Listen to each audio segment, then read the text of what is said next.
I want to bring it back to the studio now. Tim Ayres, the Assistant Minister for Trade and the Future Made in Australia, is good enough to join me in the studio. Good to see you, Laura. What's happened today overnight? Donald Trump reversing these tariffs. It's a good question. Are we really better off than we were yesterday? Well, I think the key point here is firstly that this is a big act of economic self-harm from the beginning. Last Thursday's decision was a bad decision. Australia's tariff rate stays at 10%. Mm-hmm. But our competitors are now at 10%, aren't they? Yeah, and certainly it is not in Australia's interests for trade conflict to escalate. But it's one of the reasons why I think, you and I have had these conversations a number of times. I'm often asked, and other ministers are asked, to commentate on what's going on in the United States. There's a reason that we've been calm and consistent in terms of our approach to this. Our opponent, Mr Dutton, swings at every ball, dials it up to 11 every time that he does, because he doesn't come from the same framework. Well, it's certainly...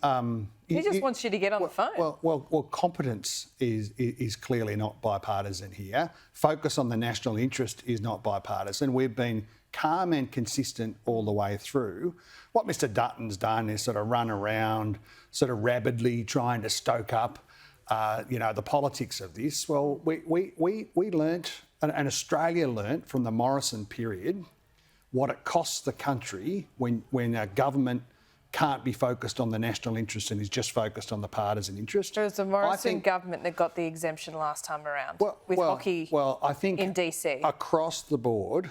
Okay, but you can't gloss over that. Across the board. If you want to criticise Dutton for running around and swinging it to the fences, I mean, you have to admit that the previous government did get an exemption when you haven't been able to. What did the opposition, the Labor Party at the time, do?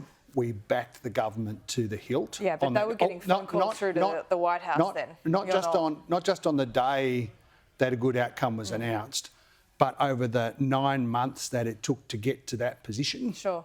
Well, like we were consistent. Months, you're right. So on trade, on security, we've been very consistent on these questions, and we're consistent in government. Poor old Peter Dutton just swings at every ball, dials it up to 11, makes it all about politics. Let's not sit here and pretend that your government has any control whatsoever with what is going on with Donald Trump at the moment. I mean, you're saying you're consistent. You have utterly no other choice. You just have to sit and wait. And you saw last week the Prime Minister's approach, right? It's not a sort of sudden new position. It is building economic resilience for Australia.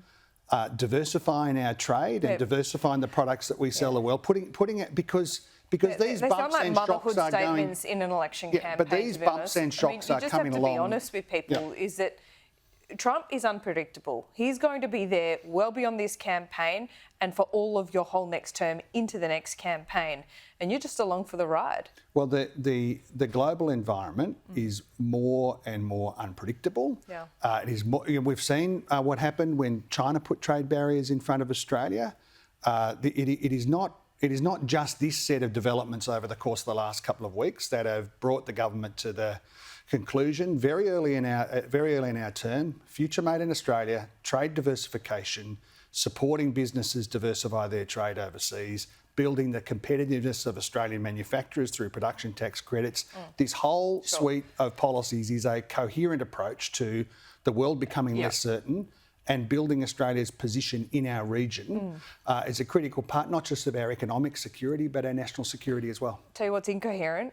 Energy policy at the moment. We're going to see the energies debate later today. We were both out in McMahon in Fairfield last week. Now, some of the data shows that Chris Bowen could be in danger of losing his seat. What do you think about that? I saw this story. I'm fascinated by this poll, I'm sure. But Chris is an excellent local member. Like he grew up in his seat.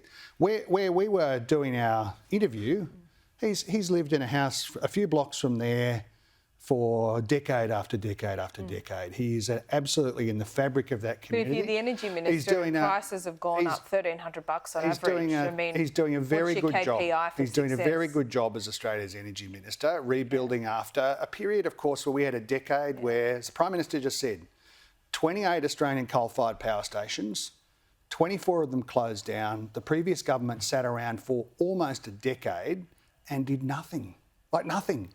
Now, that failure and the delinquencies and failures in the current coal-fired sector, where you know they are unplanned outages every day of the week. That is what is driving electricity prices up for ordinary Australians. We're rebuilding the sector. We're doing it in a measured way, and we've made a lot of progress, but there's a lot of work to do. It's expensive. We're going to leave it there. We've been nice Thanks, today. Laura. Yeah, always. It's been nice. Always. Okay. Thank you. We'll see you soon.